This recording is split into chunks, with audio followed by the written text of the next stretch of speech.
नमस्कार, आप देख रहे हैं आज तक। आपके साथ मैं हूं सईद अंसारी। विशेष में हम बात करेंगे डॉक्टर बिटिया के साथ रेप। लेकिन इस वक्त की बड़ी खबर यह कि कोलकाता में बीजेपी का प्रदर्शन चल रहा है, जहां पुलिस बल और बीजेपी के नेता आमने सामने हैं।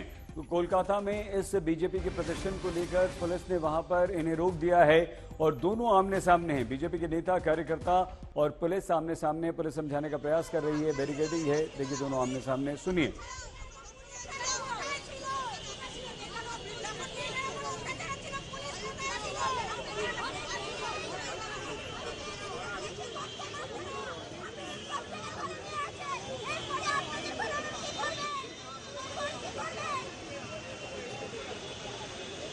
लिए चलते हैं। सूर्याग्नि रॉय हमारे संवाददाता हमारे साथ जुड़ चुके हैं। सूर्याग्नि, बताइए जरा इस प्रदर्शन में क्या कुछ वहां पर चल रहा है और ये पुलिस और बीजेपी के नेता कार्यकर्ता आमने सामने क्यों हैं? किस बात को लेकर दोनों में बहस हो रही है? देखिए, आपको पहले ही बता दें कि आज सारा दिन जो था कोलकाता में पॉलिटिकली बहुत हैवी था और आज ममता बनर्जी भी सड़कों पे उतरी और आज बीजेपी के भी बहुत सारे प्रदर्शन थे।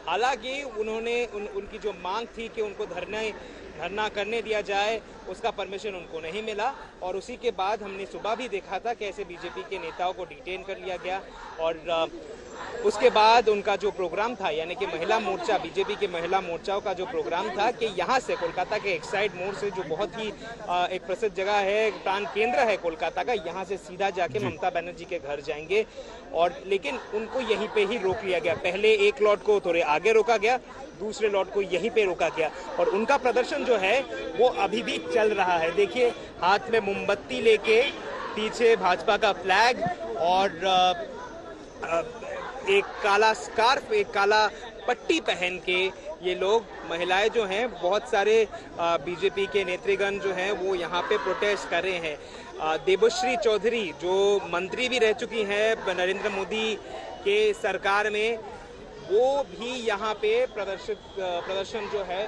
कर रही है और जैसे मैंने पहले कहा, दो लॉट्स में आए ये लोग। पहले एकदम मेन रोड पे ही बैरिकेड्स करके उनको रोक लिया गया, रास्ता पूरा बंद कर दिया गया था और उसके बाद जब ये टुकड़ी आई तो इनको यहीं पे रोक लिया गया और प्रिजन वैन्स से लेकर, एक बार दिखाएंगे, और वो है हमारे साथ कैमरा में, वो आपको दिखाएंगे कि कितनी तैयारी है कोलकाता पुलिस की।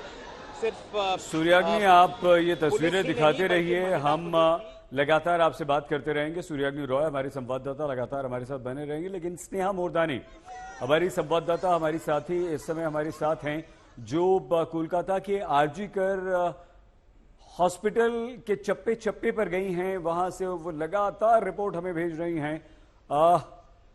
क्या कुछ आपने देखा, क्या कुछ आपने पाया अभी तक कोलकाता के आरजी कर हॉस्पिटल में? स्नेहा जी सईद, इनफैक्ट इस समय बंदोबस्त हैवी हो गया है। आरजी कर अस्पताल के बाहर आप देखेंगे तो ये बंदोबस्त इंक्रीज हो जाता है। इनफैक्ट हर इवनिंग्स के वक्त, शाम के वक्त जो है, इस तरीके से बंदोबस्त काफी इंक्रीज हो जाता है कि कोलकाता पुलिस का और आरएएफ का, क्योंकि जो इंसिडेंट्स हुए थे 14 अगस्त की रात को और 15 अगस्त के wee hours of the morning में, हमने देखा था कि किस तरीके से प्रोटेस्टर्स घुस गए थे आरजी कर, और प्रोटेस्टर्स तो नहीं, हुलिगन्स, गुंडे जैसे कि घुस गए थे आरजी कर अस्पताल के इमरजेंसी सेंटर में और वहां पर उन्होंने खूब तोड़फोड़ और नुकसान किया है। इस वजह से कोई चांसेस नहीं ले रहा। आरजी कर अस्पताल में अस्पताल फंक्शनल है, वहां पर मरीज जा सकते हैं, लेकिन इमरजेंसी यूनिट के जो सर्विसेज हैं वो पूरी तरीके से बंद है।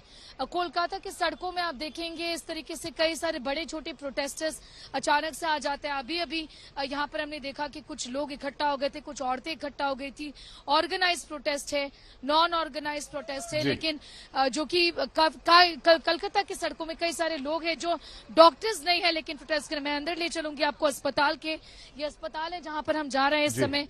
यहाँ पर कि आप देखेंगे सईद, कई सारे ऐसे डॉक्टर्स हैं, ये साथी थे उस विक्टिम के, उसके साथ काम करते थे, पढ़ाई करते थे, ये स्टूडेंट्स हैं, जूनियर डॉक्टर्स हैं, ये सारे लोग भी धरना प्रदर्शन में बैठे हुए हैं। इनकी डिमांड्स ये हैं कि सरकार कुछ भी बोले, इन्हें रिजल्ट चाहिए, इन्हें चाहिए कि आरजी कर अस्पताल के अंदर सेफ्टी मिले। ये अस्पताल है, ये इमरजेंसी वार्ड है। आप देखें तो यहाँ पर अभी कुछ हलचल भी हुई है इमरजेंसी वार्ड के अंदर, हम दिखाने की कोशिश करेंगे आपको। लेकिन प्रोटेस्टर्स का यही कहना है कि हमें जो है सेफ्टी मिले। सेंट्रल लॉ है एक जो आगे उसे इम्प्लीमेंट किया जाए। ड्राफ्ट एक बिल बनी थी 2019 में कोविड के वक्त, सही बताना चाहूंगी, लेकिन उसे कभी टेबल नहीं किया गया पार्लियामेंट। वो कह रहे वो सेंट्रल लॉ को रिवाइव किया जाए। ये सारे इनके डिमांड्स हैं। सही, बहुत धन्यवाद स्नेहा मोरदानी, हमारी संवाददाता। अस्पताल में पूरा क्या क्या चल रहा है, वहां स्थिति क्या है, ये भी स्नेहा ने बताया। तो कोलकाता के आरजीकर अस्पताल में डॉक्टर बिटिया से रेप और उसके बाद बेरहमी से उसकी हत्या ने पूरे देश को शर्मसार कर दिया। इस कांड ने सरकारी अस्पतालों में महिला डॉक्टर्स कर्मचारियों की सुरक्षा की पोल खोलकर रख दी है। हमारी संवाददाता नलिनी शर्मा ने देर रात दिल्ली के कुछ जाने माने सरकारी अस्पतालों का जायजा लिया।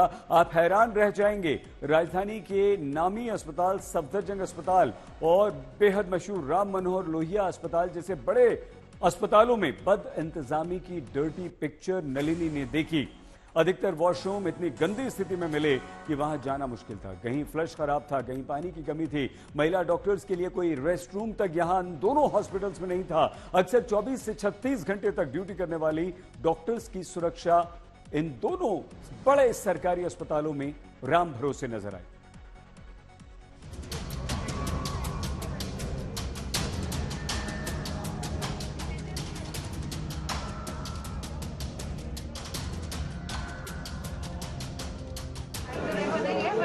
Washrooms are horrible.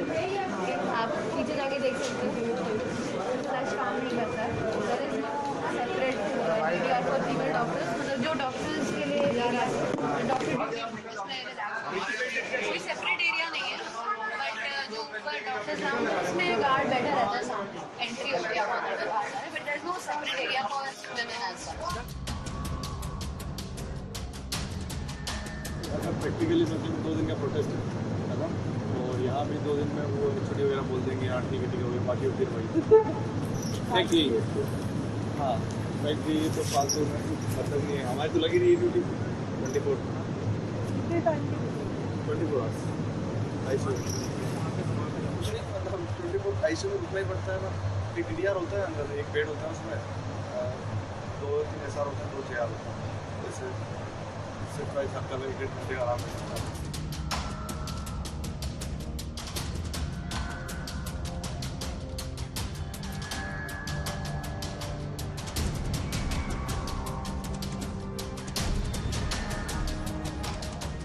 When the washroom is same for male, female worker, everyone go in the washroom. पर वो थोड़ी प्रॉब्लम नहीं हो जाती है? हाँ जी, ये प्रॉब्लम है। सेपरेट डॉक्टर्स के लिए, स्पेशली फीमेल्स के लिए वॉशरूम नहीं है यहाँ पे। अब वॉशरूम्स की हालत कैसी है वैसे? हाँ ओके।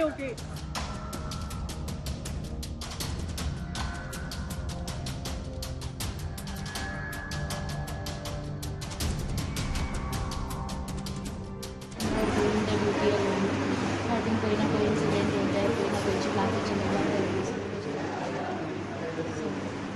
और सेफ्टी पर safety pockets there is no safety. yesterday मेरी फिर से यहाँ पे somebody came and she was like in some other hospital. I tried to explain it to her that hospital also had given her admission. आप वहाँ पर क्यों नहीं गए? In this thing उसको किसी और से भी समझाया, कोई और समझ नहीं आया, उसको समझ नहीं आया। उसको फिर उसके सारे के सारे पेशेंट्स यहाँ पर आके अब उसको ले चले। हाँ बिकॉज वो होता है ना माइनर इनकन्वीनियंस कैसे होता है, इसमें वैसे सिक्योरिटी इशू तो हर जगह है, सेम है जैसा वहाँ है ऐसे ही है। मतलब कि लैक ऑफ कोई पुलिस वगैरह बाहर बिल्कुल होना चाहिए। और लखनऊ में भी हमारे संवाददाता अभिषेक मिश्रा ने बलरामपुर हॉस्पिटल का जायजा लिया। रात में यहां भी सुरक्षा के पर्याप्त इंतजाम नहीं दिखे। रात में ड्यूटी करने वाले डॉक्टर्स बताते हैं कि महिलाओं के लिए नाइट शिफ्ट कितनी चुनौती भरी शिफ्ट है। कई बार मरीजों के परिजनों के विवाह के बाद स्थिति यहां पर और बिगड़ जाती है। उत्तर प्रदेश की राजधानी लखनऊ के बलरामपुर अस्पताल में हमारी मौजूदगी है, और ये मौजूदगी इसलिए है रात के आधी रात के बाद ये देखने के लिए कि आखिर सरकारी अस्पतालों का हाल क्या है रात की शिफ्ट में जो रेजिडेंट डॉक्टर्स काम करती हैं, जो स्टाफ काम करता है, उनके लिए क्या दिक्कतें हैं और क्या वाकई में सुरक्षित माहौल है। चलिए आपको लेके चलते हैं। हम पहुंच रहे हैं इस वक्त बलरामपुर अस्पताल के सर्जिकल और तमाम अन्य जो वार्ड्स हैं। ये न्यू बिल्डिंग है और यहाँ पर हमारी एंट्री हो रही है और आप देखिए न्यू बिल्डिंग है। यहाँ पर गार्ड मौजूद हैं, रात में गार्ड की मौजूदगी यहाँ रहती है। बात करते हैं भैया, कितना तक आपकी ड्यूटी रहती है यहाँ पर? 6 बजे तक। 6 बजे तक? 10 बजे से 6 बजे तक। आप अकेले रहते हैं कि आपके अलावा? 2 लोग रहते हैं। 2 लोग रहते हैं, तो रोटेशनली चलता रहता है। तो आप लोग क्या वार्ड के चक्कर भी लगाते हैं, देखते हैं? वार्ड का पूरा बाहर के चक्कर लगाते हैं, हम लोग लगाते रहते हैं पूरा। क्या चेकिंग करते हैं? चेकिंग के दौरान क्या नजर अरे मतलब कुछ चोर उचक्के आ जाते हैं, किसी का फोन चोरी हो जाता है, कोई ऐसे लेटर रहता है तो वो सब करना पड़ता है, देखना पड़ता है। कोई बाहर से गेट फांद के आ जाता है, उससे भी पूछताछ करते हैं, मतलब कहाँ से है और कहाँ नहीं। सस्पेक्ट को देखते हैं कि कोई संदिग्ध व्यक्ति ना हो। जी जी। कभी ऐसा अनुभव रहा है कोई संदिग्ध व्यक्ति आया हो? जी बहुत उस समय मिलते हैं। रात में कुछ लोग आ जाते हैं फांद के, तो पूछते हैं आपका मरीज कहाँ है, तो बोलते हैं यही है, तो पता करवाते तो मरीज ही नहीं रहता है। एक हमारे साथ में है मैडम, आपका नाम क्या है? शकुन। आपकी ड्यूटी नाइट में रहती है?